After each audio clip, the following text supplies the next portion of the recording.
Comment faire passer tes dessins de ça à ça? J'ai analysé énormément de dessinateurs pros pour percer leurs secrets et pour comprendre pourquoi un bon niveau technique en dessin n'est pas forcément la clé d'un dessin époustouflant. Si tu souhaites créer des œuvres qui sont impressionnantes, eh bien tu es au bon endroit, car tu verras dans cette vidéo comment rendre tes dessins à couper le souffle grâce à 3 éléments souvent mis de côté qui vont littéralement transformer tes dessins en œuvres d'art. Mais c'est quoi en soi un dessin impressionnant? T'as peut-être cette idée qu'un dessin impressionnant c'est ça, un truc surréaliste. En vrai, je peux pas le nier, c'est bien, techniquement c'est bien. Mais moi, bah c'est pas trop mon délire ce genre de dessin. Par exemple mon truc, regarde, si je te montre ça. Ça, c'est cool. Mais alors, tu devrais te demander pourquoi toi ils sont pas impressionnants. J'ai eu une période à un moment où je dessinais pas souvent du tout, pratiquement pas, je me contentais de quelques petits dessins au gribouillis de temps en temps, mais c'était vraiment nul. C'était ma période où je cherchais ni à devenir un crack du dessin, ni même à atteindre les 100 000 abonnés sur YouTube. Et donc pendant cette période, un jour banal, j'étais en train de jouer à Valo et je voulais débloquer le nouveau perso Reina. Bon là c'est un peu trop dans les détails mais vous allez comprendre. Et donc je vais sur YouTube pour regarder un tuto comment jouer Reina. Et dans mes recommandations, je tombe sur cette vidéo et donc sur la miniature on voit Kim Jung-ji qui dessine. Mais je savais pas qui était cette personne donc je clique et là, explosion. Grâce à cette vidéo, bravo, je me suis rendu compte que j'étais éclaté au dessin. Let's go! Et c'est pas si mal parce qu'en vrai, je me suis rendu compte que je devais grind à fond.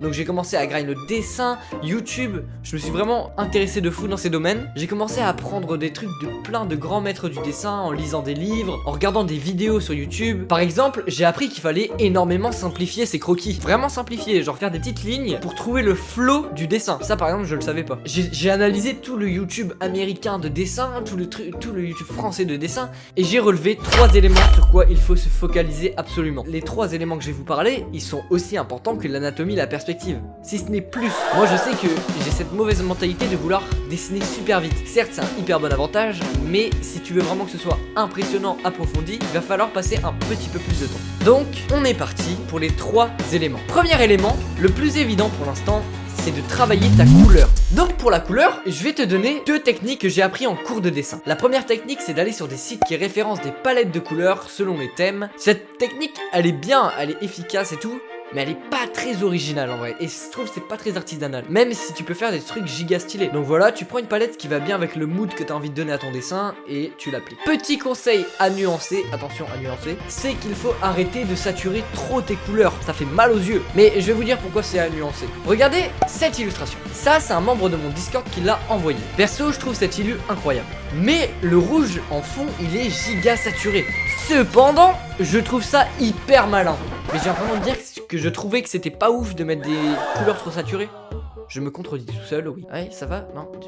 Ta gueule! Mais pourquoi je dis que c'est malin? Regardez ça. Voici le cercle des couleurs avec leur signification. Bon, je vous avoue, je suis pas hyper fan de ce genre de théorie des couleurs, mais là, ça s'y prêtait bien, vous allez comprendre. Cette théorie des couleurs, en fait, ce serait que chaque couleur peut faire passer un message dans le subconscient. Par exemple, ici, dans notre illustration, le rouge évoque la puissance, la violence, et quand vous observez ce dessin, vous comprenez qu'il y a un grand être hyper volumineux qui montre une certaine puissance. C'est pour ça que c'est giga malin. Mais en vrai, je prends des pincettes avec ce truc parce que c'est un peu limité niveau créativité, je trouve. Et je pense que c'est plus pour les logos. Mais bon, voilà. Là, ça s'y prêtait bien. Et voici pour moi la meilleure façon de choisir ses couleurs pour ces illustrations. Tout d'abord, tu dois te poser la question du mood de ton dessin. Une fois que c'est bon, tu vas soit prendre les couleurs chaudes ou soit prendre les couleurs froides. Donc là, on a le mood en couleur chaude et après, hop, couleur froide. Vous voyez, ça change tout. Et moi, je trouve que c'est la meilleure façon de colorer une image. Tu peux jouer par exemple avec les couleurs complémentaires, les couleurs tertiaires, etc. Il y a vraiment plein de trucs à savoir. Je te conseille de te renseigner et expérimente et sois créatif. Je pense que c'est le meilleur conseil. D'ailleurs, je le dis à moi-même parce que moi, j'ai tendance à ne pas être assez créatif dans mes couleurs. Donc voilà, le conseil il part aussi pour moi, je me dis un conseil à moi-même. Très bizarre d'ailleurs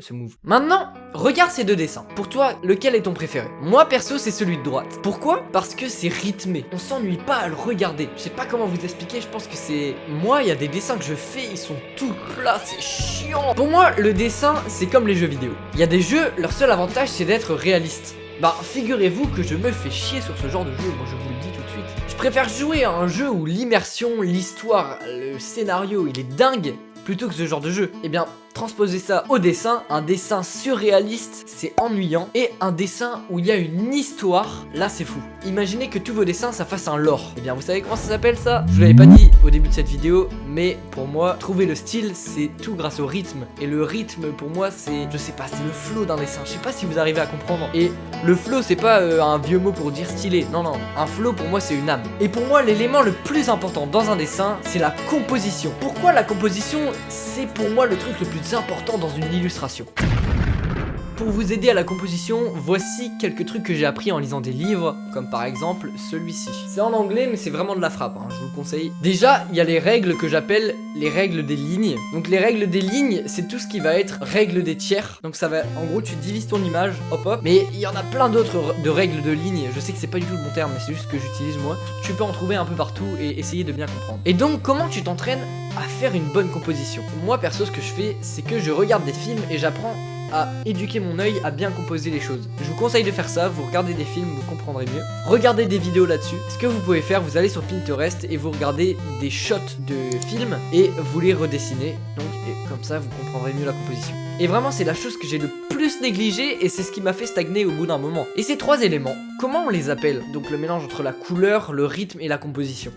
Comment on appelle ça? Et bah j'ai donc cherché un mot qui réunit ce groupe. Il y en a qui appellent ça l'harmonie. Mais en vrai, ce serait pas tout simplement une illustration. Une illustration, c'est une âme, donc le rythme, c'est de la couleur, et c'est une composition. Mais tu vas t'en douter, pour devenir chaud dans ces trois éléments, il va falloir que tu dessines un max. Et si ton problème c'est que tu n'arrives pas à te motiver à les dessiner, je te conseille d'aller voir ma dernière vidéo sur la motivation pour dessiner et à t'abonner à cette chaîne. Sois créatif et persévère mon ami.